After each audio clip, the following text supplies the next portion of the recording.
Programme में आपको खुशामदीद कहते हैं। मैं असदुल्ला खान हूँ। कल तहरीक इंसाफ तरनोल में एक जलसा करने जा रही है। इस जलसे की इजाज़त इस्लामाबाद हाई कोर्ट में ज़िला इंतज़ामिया की जानिब से दी गई थी। ज़िला इंतज़ामिया ने कहा था कि आप ये जलसा कर सकते हैं 22 तारीख को। उससे पहले कहा गया था कि चेलम के बाद कर लें।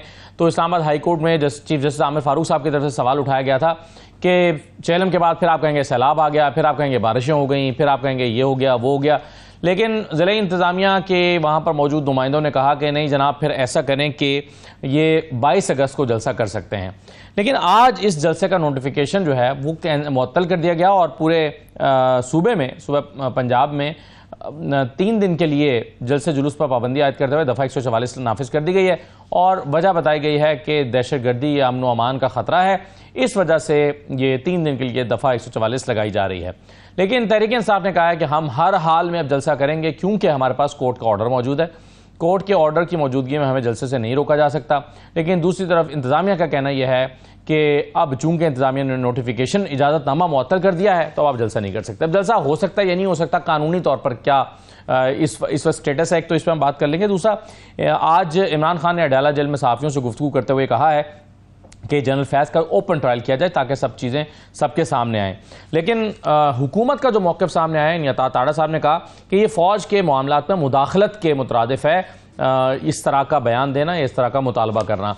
तो क्या कानूनी तौर पर यह हो सकता है? क्या कभी मिलिट्री कोर्ट में जो ट्रायल है वो ओपन ट्रायल हुआ है इससे पहले? क्या इसमें कानून में जो इसी को गुंजाइश मौजूद है? इस पर भी हम बात कर लेते हैं। बिलावल और शहबाज शरीफ की एक मुलाकात तय हुई है और ये जो पिछले 3-4 दिन से हम देख रहे थे कि सिंध और पंजाब के दरमियान बहुत बयानबाजी हो रही है बिजली की कीमतों को लेकर।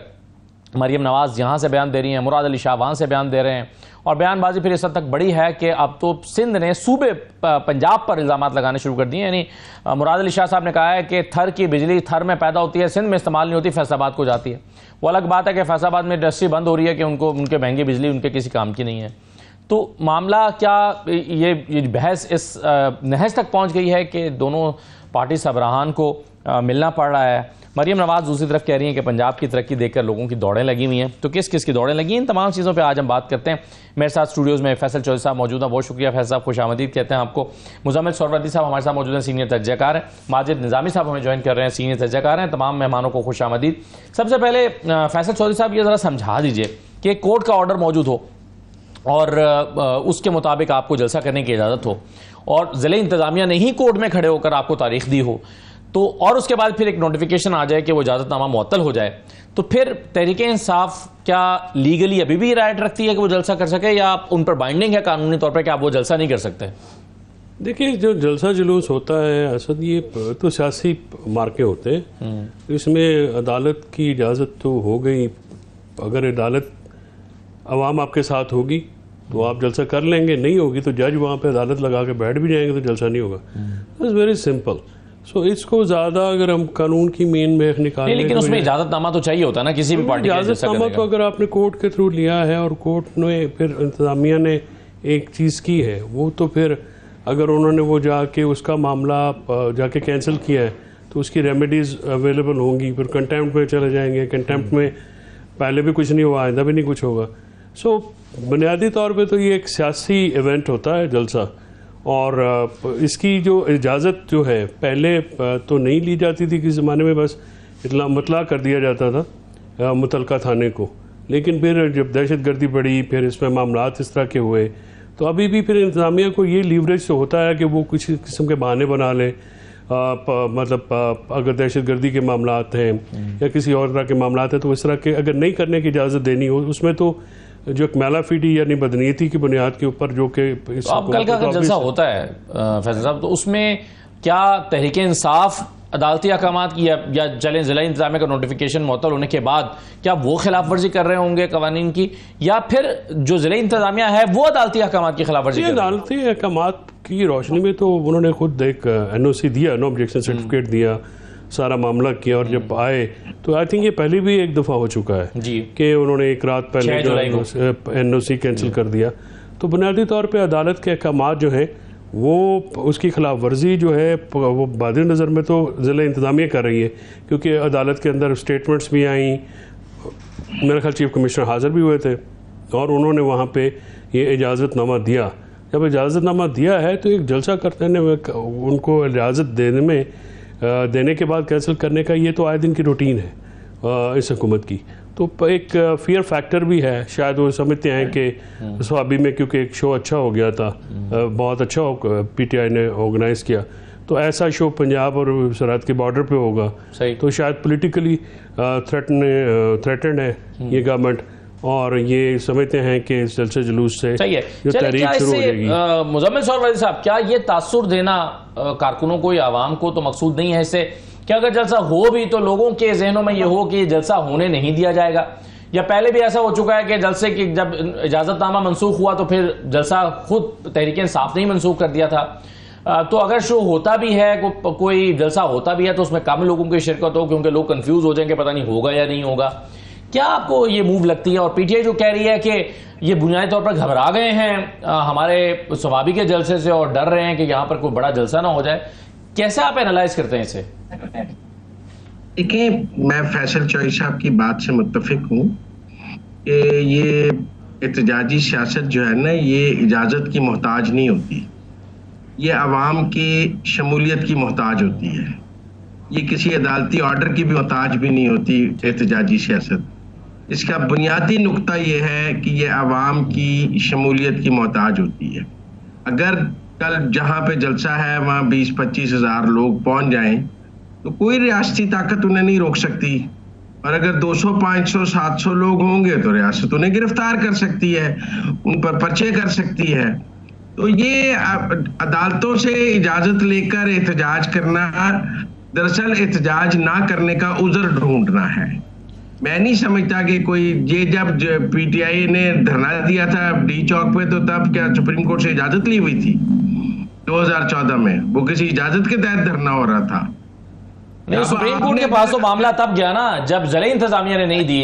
आपके ख्याल में ज़िले इंतजामिया से भी इजाजत लेने की जरूरत नहीं है किसी पार्टी को? इस्लामी ने धरना दिया है, उन्हें ज़िले इंतजामिया ने इजाजत दी थी? वो उन्होंने किसी इजाजत से धरना दिया है? सही। सो आप क्या कभी हुकूमतें अपने और उससे हुकूमत मुज़ाकरात भी करती रही, वक्त भी जाता है, देती है कि आइए एहतजाज कीजिए, हम आपको खुशामदीद कहते हैं, है ना? सही है। लेकिन उसमें माजिद निजामी साहब एक और मसला है ना, अगर आप इजाजत नहीं लेते और इजाजत लिए बगैर आ जाते हैं तो हुकूमत के पास पकड़ धकड़ का, गिरफ्तारियों का एक जवाब आ जाएगा, और जवाब ये होगा कि जी आपने इजाजत नहीं ले रखी इस जलसे के लिए, और स्टेज उल्टाने का जवाब आ जाएगा, आप जलसा होने नहीं दिया जाएगा। इसलिए इजाजत का जो एक मुरव्वजा उसूल है, ज़ाब्ता है, उसकी पासदारी करने की कोशिश की जाती है। तो आपके ख्याल में क्या ये बात सही है कि PTI जलसा करना नहीं चाहती, इसलिए इजाजत लेकर और फिर इजाजत ना मिले तो फिर वो जो है वो जलसा ना करके एक उज़्र तलाश कर लेते हैं?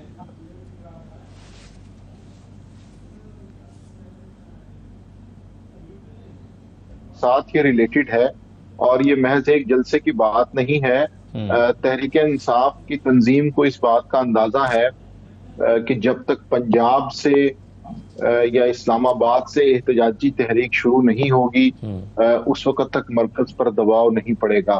खैबर पख्तूनख्वा में चूंकि तहरीक इंसाफ की सूबाई हुकूमत है तो वहां पर कोई भी जलसा कामयाब किया जा सकता है, उसमें कई फैक्टर्स इन्वॉल्व होते हैं, तो उसकी मेरा ख्याल है मरकज पर कोई असर नहीं पड़ेगा। इसलिए तहरीक इंसाफ की जानिब से ये कोशिश की जाती है कि कहीं ना कहीं पंजाब के अंदर ऐसी एक्टिविटी की जाए कि जिससे ये मैसेज कन्वे हो कि यहाँ के जो पार्टी स्ट्रक्चर है वो कुछ ना कुछ कोशिश करना चाह रहा है। तो बेसिकली ये तरनौल का मुकाम या इस जलसे के हवाले से जो भी प्लानिंग की गई वो भी इसलिए था कि अगर पंजाब से लोग कम हो या इसमें हमें खैबर पख्तूनख्वा से मदद मिल सके।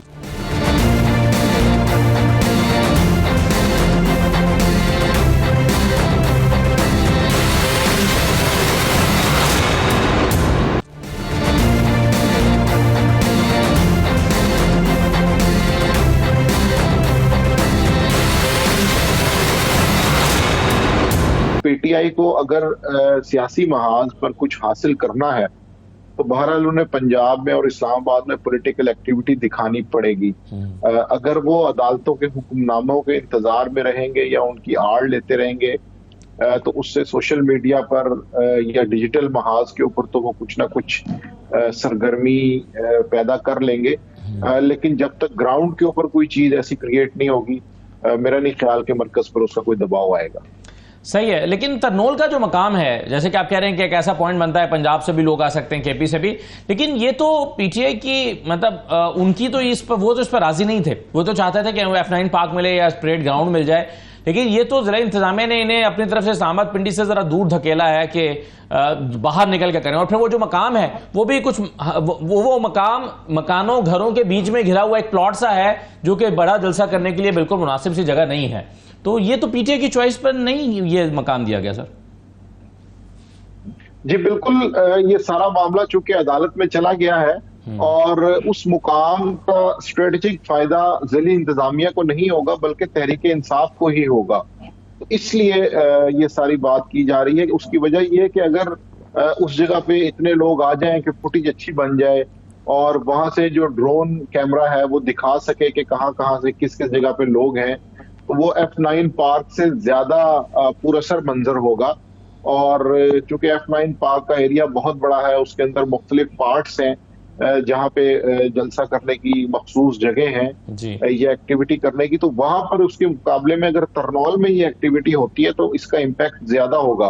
तो ये बिल्कुल आपकी बात दुरुस्त है कि जगह तो इसलिए दी गई थी कि उनको इस्लामाबाद से थोड़ा बाहर निकाला जाए, लेकिन अगर इसको स्ट्रेटेजिकली देखें तो ये बड़ी अच्छी जगह है और तहरीक इंसाफ इसका फायदा भी उठा सकती है। लेकिन अब देखना यह है कि क्या वाकई तहरीक इंसाफ ये फायदा उठाना भी चाहती है या फिर एक दफा जो है वो अदालत की आड़ लेके ये मसला जो है वो सर्द खाने में चला जाएगा। बिल्कुल सही है। अभी तो खैर अली अमीन गंडापुर साहब ने और बाकी क़यादत ने ऐलान किया कि नहीं जी हर हाल में कल का जलसा होगा, लेकिन इसमें एक ट्रिकी पॉइंट ये है फैसल साहब, वो कि कहा यह गया कि जी दहशतगर्दी का खतरा है, और उन्होंने कहा कि जी हमारे पास इतनी नफरी नहीं है कि हम आपको सिक्योरिटी दे सकें। वैसे तो ये हैरत की बात है कि पुलिस को आज पता चला कि हमारे पास नफरी नहीं है, जब इजाज़त दे रहे थे तब भी इतनी ही नफरी थी। लेकिन खुदा ना खास्ता अगर उसमें कोई ऐसा इंसिडेंट हो जाता है, कोई पटाखा फूट जाता है खुदा ना खास्ता, तो फिर जिम्मेदारी तो तहरीक इंसाफ के ऊपर आयद हो जाएगी कि जनाब हम तो कह रहे थे सिक्योरिटी थ्रेट्स हैं। देखिए ये खतरात तो हैं, इन खतरात को से आप ये कहें कि बिल्कुल खतरात नहीं है, लेकिन अगर इंतज़ामिया जो है बजाय इसका कि वो उनको उसकी रोकथाम करे या उस पर चेकिंग लगाए, अभी भी JUI ने भी बहुत ज़्यादा किए हैं, जलसे किए हैं, तो वहाँ पे भी तो ये मामलात हुए हैं। अभी पीटीआई का स्वाबी में हुआ है, नहीं पीटीआई का स्वाबी में हुआ है, तो वो अगर वहाँ पे जो है ये सिक्योरिटी मेजर्स लिए जा सकते हैं तो फिर इंतज़ामिया जो है, देखिए दहशतगर्दी हो तो अगर नुकसान किसको होगा? पाकिस्तान के शहरियों का। अब पाकिस्तान के शहरी जो पाकिस्तान तहरीक इंसाफ के वर्कर हैं वो पाकिस्तान के शहरी तो हैं, बुनियादी हकूक़ तो उनके भी हैं, और ये रियासत जो है ये उनके जान माल की हिफाजत की ज़िम्मेदार है, ठीक है। और उन्होंने जाके वहाँ पे अपना एहतजाज भी किया, ठीक है, और उन्हें जब भी रोका जा नहीं सका या रोका नहीं गया? नहीं, किसने रोका? वहाँ पे रोका तो जा सकता हो, अगर जब डिस्पर्स करना था तो फिर तो वो आ गए थे, लेकिन उससे पहले वहाँ पे जाने की, इकट्ठा होने की इजाज़त ऐसी तो नहीं। अगर उनको नहीं पता था तो ये तो बहुत ही अलार्मिंग बात है, और पता था तो उन्होंने कुछ नहीं किया, ये बहुत ही अलार्मिंग बात है। सो जब देखिए ये अब बहुत ज़्यादा ऑब्वियस हो गया कि जहाँ पाकिस्तान तहरीक इंसाफ का मामला आता है वहाँ पे इंतज़ामिया की जो है डिस्क्रिमिनेटरी अप्रोच बिल्कुल सामने नज़र आ जाती है। कोई और जो है वो जत्था आके जो मर्ज़ी करे। उससे पहले जमात इस्लामी का भी धरना हुआ है, जैसे मुजम्मिल साहब ने कहा है, JUI ने भी किया है। तो बात यह है कि आप अपना एक रूटीन का काम करें, आप उनको सिक्योरिटी दें, ठीक है। वहाँ पे ज़ाहिर KP के अगर वहाँ से आते हैं, ज़म्मा आते हैं, कोई आम आदमी, कोई आम वर्कर भी जो है वो मेरे लिए तो उतना ही मोहतरम है जब जिस तरह कोई साहिब इक़्तिदार हो, तो उनकी भी जान माल की हिफाजत करना हुकूमत का फ़र्ज़ है। तो सिर्फ PTI पे क्यों ज़िम्मेदारी आएगी? जो अरबाब इख्तियार हैं उन पर भी ये ज़िम्मेदारी आएगी कि उन्होंने अदालती हुक्म के बाद इजाज़तनामा अदालत के अंदर देने के बाद मनसूख किया, और फिर मनसूख भी तब किया 11 आर पर। याद अगर दहशतगर्दी का ख़तरा था तो कल जो इधर मामलात हुए हैं या परसों मामलात हुए हैं, तो फिर ये तो लगता है ना बहानेबाजी है, कोई इसकी बुनियाद तो नहीं है, ठीक है। और ये जो मतलब जलसे की तारीख आती है तो 3 दिन के लिए दफ़ा 144 लग जाती है। देखिए दफ़ा 144 कोई नई तो नहीं है, वो तो एक कॉलोनियल दौर का एक लॉ है। हमारे यहाँ पे अक्सर लॉ जो हैं वो कॉलोनियल दौर के हैं। उस ज़माने में अंग्रेज़ ने जब 1856 की जंग आज़ादी, वो इसको गदर कहते हैं, ठीक है, हम उसको जंग आज़ादी कहते हैं। उसके बाद ये सारे मामलात बने 1860 में, 1880 में, 92 में, 1908 में, ये लॉ उस वक़्त के बने हुए हैं। सही है। सो इन चीज़ को ना भी कभी हमारी पार्लियामेंट ने देखा है कि उसको चेंज करें। अब 144 जो है उस ज़माने में लगाई जाती थी, जहाँ पे 2 से ज़्यादा बंदे नहीं जाते थे, और हमेशा जो इसको यूज़ किया गया है फ्रीडम ऑफ स्पीच को दबाने के लिए, फ्रीडम ऑफ मूवमेंट को वो दबाने के लिए जो हुकूमतें हैं वो इस तरह से इस्तेमाल करते हैं। ठीक है, बिल्कुल सही है। तो चलें एक और मामले की तरफ आते हैं, और वो मामला ये है कि आज बानी तहरीक इंसाफ इमरान खान ने एक पैगाम दिया साथियों से गुफ्तगू करते हुए। उन्होंने कहा कि जी जनरल फैज़ हमीद का ओपन ट्रायल होना चाहिए। क्या इसकी कोई मिसाल मिलती है? क्या ऐसा होना चाहिए और ऐसा मुतालबा क्यों किया गया है? मुज़म्मिल सोहरावर्दी साहब, कैसे देख रहे हैं आप इस मुतालबे को? अगर तो उनके दौर में जो मिलिट्री कोर्ट्स के ट्रायल है और जो कोर्ट मार्शल्स हैं वो ओपन ट्रायल हुए हैं, तो वो डिमांड कर लें। वो अपने दौर में तो सिविलियंस के भी मिलिट्री ट्रायल कराते रहे हैं और उनका भी दिफा करते रहे हैं। तो आज वो ओपन ट्रायल का डिमांड कर रहे हैं। वो अपने दौर में कानून बदल देते हैं और कह देते हैं, उनको हुकूमत दी थी अल्लाह मियां ने, वो कानून बना देते कि कोर्ट मार्शल नहीं हुआ करेगा और तब फौजियों के भी ओपन सिविलियन अदालतों में ट्रायल हुआ करेंगे। ये कानून बनाने से उन्हें किसी ने रोका तो नहीं था। अभी फैसल चौधरी साहब ने काफी देर 144 की तारीख और 144 की दफा 144 की बात की, तो खत्म कर लेते अपने दौर में। किसने रोका था इनको? आपकी हुकूमत थी, वफाक में, पंजाब में, केपी में, बलूचिस्तान में, खत्म कर देते सब जगह। आप देख लेते सिंध अकेला 144 रख के कैसे रख लेता। तो जब आपके अपने दौर में आपने ऐसा कुछ नहीं किया और आज डिमांड कर रहे हैं, तो ये भी ठीक नहीं है। क्या इमरान खान के दौर में कोर्ट मार्शल नहीं हुए हैं, बल्कि सिविलियंस के भी हुए हैं? क्या वो ओपन ट्रायल हुए हैं? आप अपने लिए स्पेशल लॉ क्यों मांगते हैं कि आज आपका होने लगा तो ओपन हो जाए? कल आम लोगों का हो रहा था तो आपके लिए वो बिल्कुल बंद कमरों के लिए बहुत अच्छा था और आप उसे मुल्क की बका के लिए बहुत अहम समझते थे।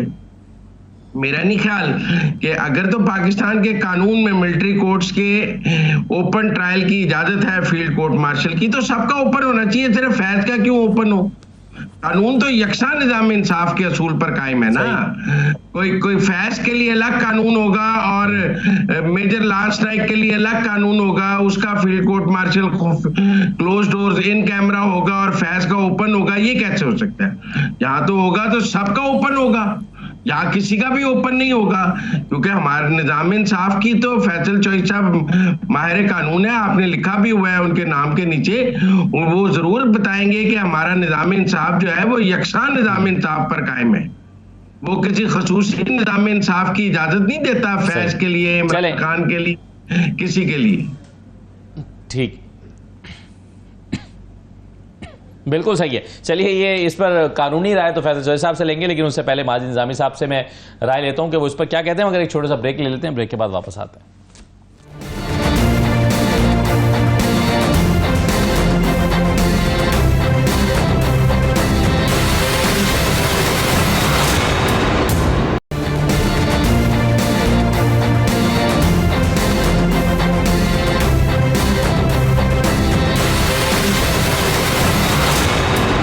आपको खुशामदीद कहते हैं। माजिद निजामी साहब, जो हम बात कर रहे थे इमरान खान के मुतालबे पर कि जनरल फैज़ हमीद का ओपन ट्रायल होना चाहिए, और आपको इस मुतालबे की वजह क्या समझ आती है? कैसे आप एनालाइज करते हैं इमरान खान ने ये क्यों मुतालबा किया, इससे वो क्या चाहते होंगे और क्या ये हो सकता है?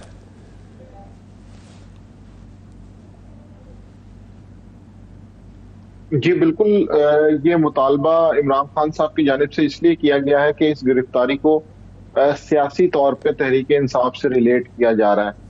अब इस सारी सूरत हाल में ये बात बिल्कुल दुरुस्त है कि field marshal, field court martial के हवाले से जो भी मसाइल हैं वो फौज का अंदरूनी हिस्सा होते हैं। अब रावलपिंडी साजिश केस के बाद ये एक ऐसा केस बनने जा रहा है कि जिसके अंदर पॉलिटिकल पार्टीज या सियासी शख्सियात के नाम आ रहे हैं, इसलिए ये एक मुनफरिद केस होगा। और रावलपिंडी साजिश केस में तो एक स्पेशल कानून बना दिया गया था और स्पेशल अदालत बना के उसके अंदर सारा ट्रायल किया गया था।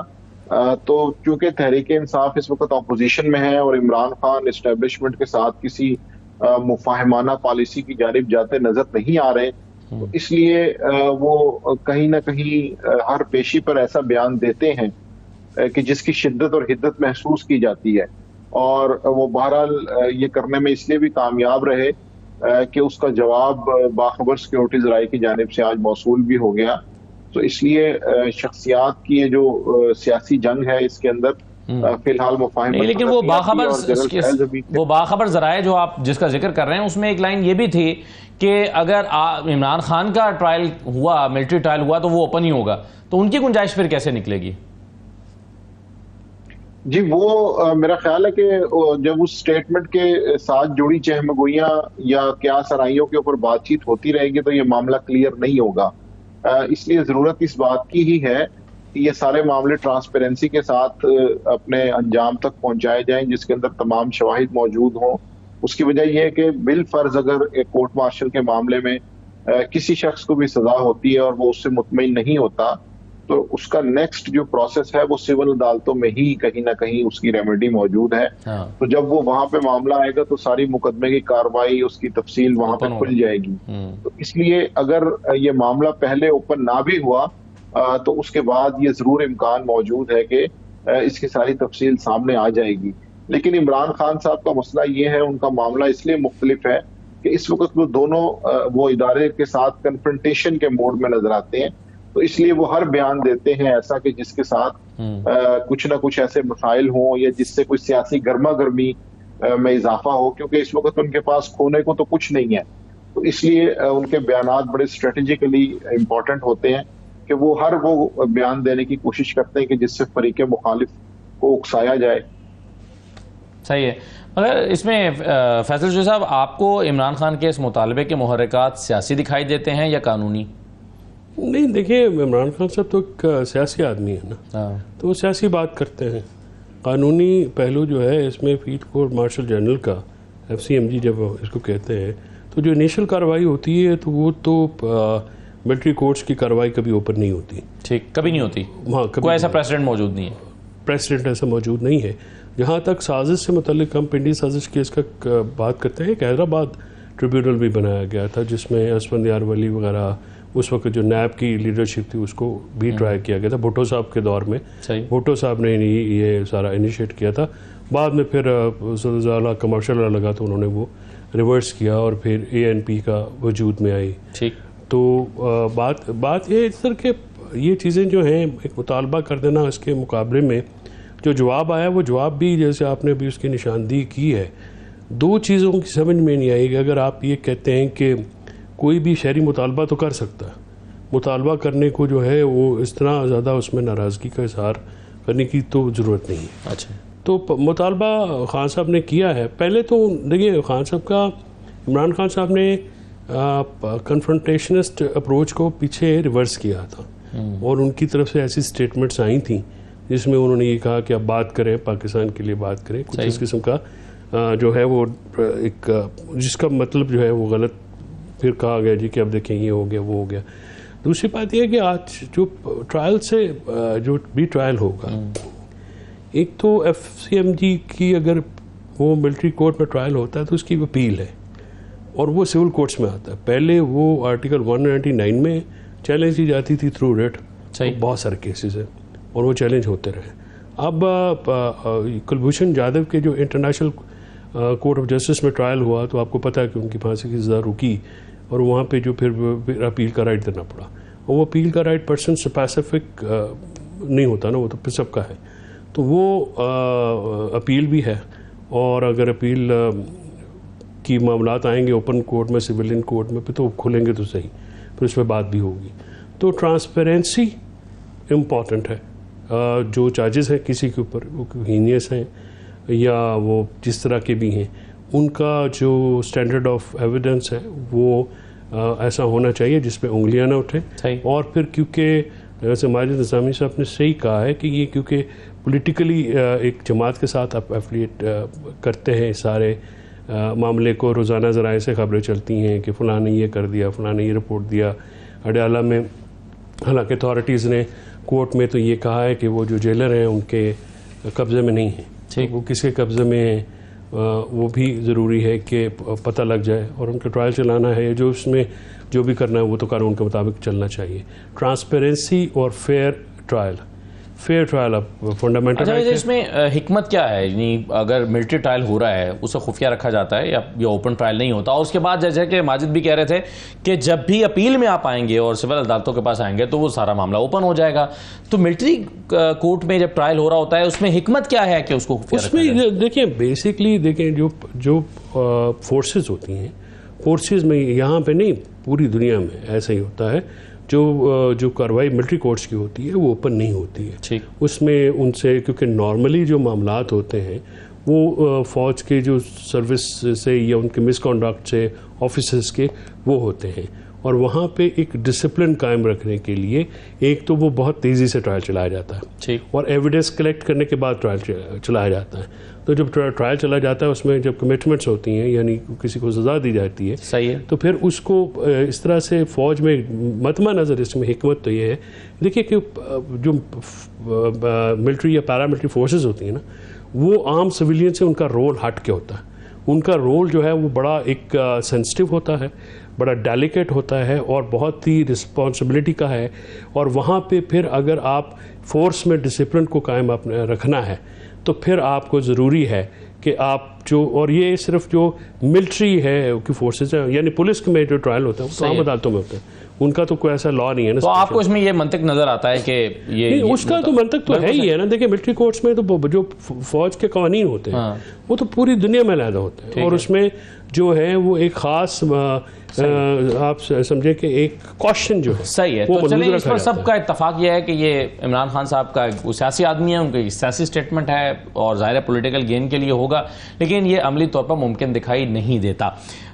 एक और मैं मामले की तरफ आ जाता हूँ, और वो है एक मुजम्मिल साहब काफ़ी दिन से, आज फवाद चौधरी साहब ने भी स्टेटमेंट दी है, मुतालबा किया है कि जी कौमी हुकूमत या अबूरी हुकूमत कायम हो जानी चाहिए। इससे पहले कुछ दिन पहले शेख रशीद साहब ने वैसी बात की थी। हम चैमगोइयों की सूरत में सुन रहे थे कि ऐसी कुछ डिस्कशन हो भी रही हैं, अब बरमला इसका मुतालबा होने लगा है। आपको इसकी कोई ज़रूरत महसूस होती है मौजूदा सियासी हालात में? देखिए, आइन और कानून में जिस चीज की गुंजाइश है उसकी जरूरत की पर तो बात हो सकती है। अबूरी हुकूमत तो एक ही सूरत में आ सकती है कि अगर असेंबली तोड़ दी जाए। जब तक असेंबली मौजूद है तब तक अबूरी हुकूमत तो किसी तरह नहीं बन सकती है, उसकी आइन में कोई गुंजाइश नहीं है। और अगर आपने सिर्फ मरकजी हुकूमत अबूरी बनानी है और सूबों में सूबाई हुकूमतें कायम रखनी है, तो फिर सूबों की हुकूमतें चलेंगी और मरकज में अबूरी हुकूमत होगी। ये कैसे होगा मुझे समझ नहीं आता, इसको कैसे लेके चला जा सकता है, क्योंकि फिर जो अबूरी हुकूमत होगी वो कितने दिन चल सकेगी। पहले भी इस हवाले से एक आईनी तनाज़ा अपनी जगह मौजूद है। अब कौमी हुकूमत आप पार्लिमान के अंदर से बनाना चाहते हैं या पार्लिमान के बाहर से बनाना चाहते हैं? अगर आप कौमी हुकूमत सिर्फ पार्लिमान के अंदर मौजूद जमातों की बनाना चाहते हैं तो फिर ऑपोजिशन और हुकूमत का तो तस्वुर खत्म हो जाएगा। सब जमातें हुकूमत में आ जाएंगी और there will be no opposition. जो बुनियादी जमहूरियत के फलसफे की नफी हो जाएगी कि एक पार्लिमान में ऑपोजिशन मौजूद ही नहीं होगी और सभी हुकूमत में आ जाएंगे, तो फिर वो उस हुकूमत का क्रिटिकल एंगल और उसका नाकद कौन रह जाएगा और उसका डेविल्स एडवोकेट कौन होगा, मुझे नहीं समझ आती। लिहाजा पार्लिमान के अंदर से भी कौमी हुकूमत निकालना कोई बहुत ज्यादा जमहूरी मुतालबा तो मुझे नहीं नजर आता है, क्योंकि ऑपोजिशन का तो बहरहाल वजूद एक जमहूरियत और एक पार्लिमान के लिए बहुत जरूरी है। लिहाजा मुझे, अगर आपने कोई पार्लिमान से बाहर कौमी हुकूमत बनानी है जिसमें सारी सियासी जमातें हैं, उसके लिए फिर आपको पार्लिमान तोड़नी पड़ेगी।